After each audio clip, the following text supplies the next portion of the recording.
Peluang kita menjadi negara maju, peluang kita menjadi negara maju itu ada dalam 13 tahun ke depan. Ini disampaikan oleh para pakar dalam negeri maupun luar. Kesempatan kita itu hanya ada di 13 tahun ke depan ini. Karena bonus demografi kita akan muncul di tahun 30-an. Dan dalam sejarah peradaban negara-negara yang saya lihat, memang kesempatannya hanya sekali. Kesempatannya hanya sekali dalam sejarah sebuah peradaban bangsa. Begitu kita keliru memilih pemimpin yang tepat untuk 13 tahun ke depan, hilanglah kesempatan untuk menjadi negara maju.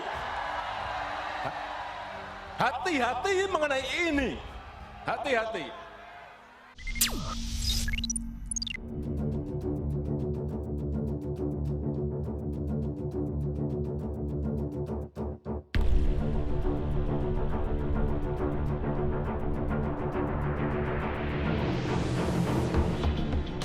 Pada minggu kemarin, Badan Pusat Statistik BPS melaporkan ekonomi Indonesia tumbuh sebesar 5,03% pada kuartal pertama 2023 ini, yaitu dari Januari sampai ke Maret 2023. Dan yang paling kerennya, Indonesia mengalahkan pertumbuhan ekonomi Vietnam yang sebesar 3,32% pada kuartal pertama 2023.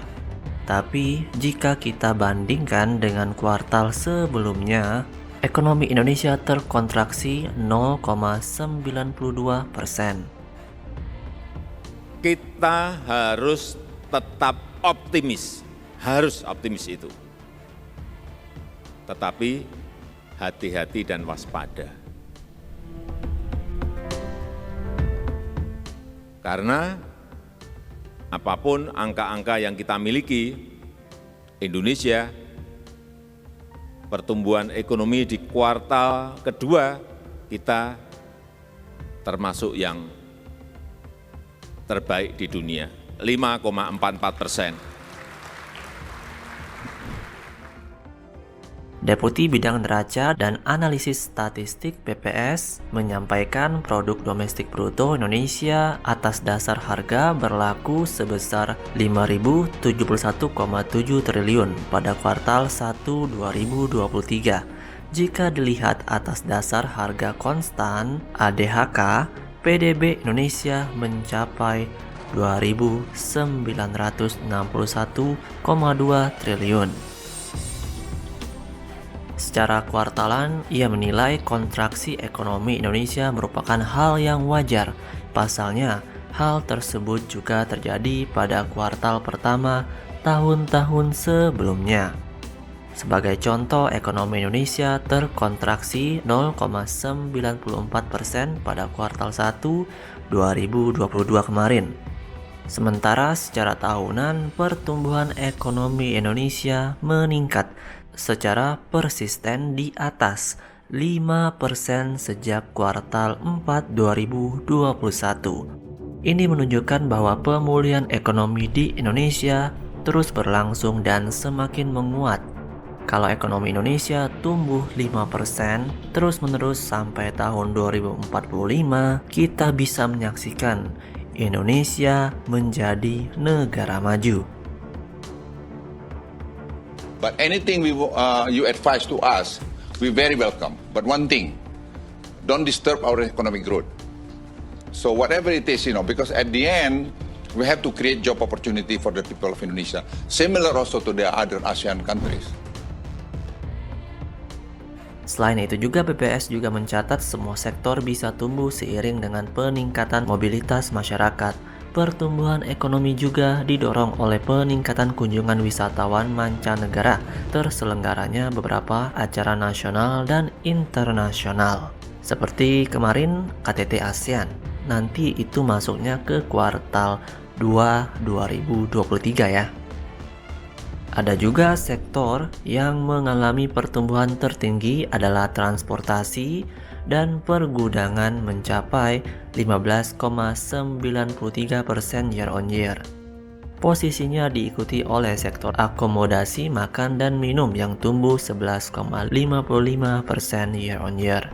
Sementara pertumbuhan terendah dialami oleh sektor konstruksi yang sebesar 0,32% year on year, dan di atasnya ada sektor pertanian yang tumbuh sebesar 0,34% year on year. Secara spesial, pertumbuhan ekonomi paling tinggi berada di Sulawesi yang mencapai 7% pada kuartal pertama 2023. Posisinya diikuti oleh Kalimantan dan Jawa dengan pertumbuhan ekonomi masing-masing sebesar 5,79% year on year dan 4,96% year on year. Walau demikian, struktur ekonomi Indonesia masih didominasi oleh provinsi-provinsi yang ada di Jawa dengan andil sebesar 57,17% terhadap PDB. Maka dari itu, strategi pemerintah mendatangkan investor dan membangun ibu kota negara di Kalimantan itu adalah hal yang tepat. Semoga ekonomi Indonesia secara keseluruhan tahun 2023 ini di atas 5%, bahkan 6%. Jadi Sobat Maju, bagaimana pendapat kalian? Ini sekali lagi, kita ini ingin bersaing dengan negara-negara lain. Kita ingin membangun sebuah peradaban. Kita ingin meningkatkan pertumbuhan ekonomi kita. Kita ingin menyiapkan competitiveness, daya saing negara kita. Dan yang paling penting kita ingin membuka lapangan pekerjaan yang seluas-luasnya.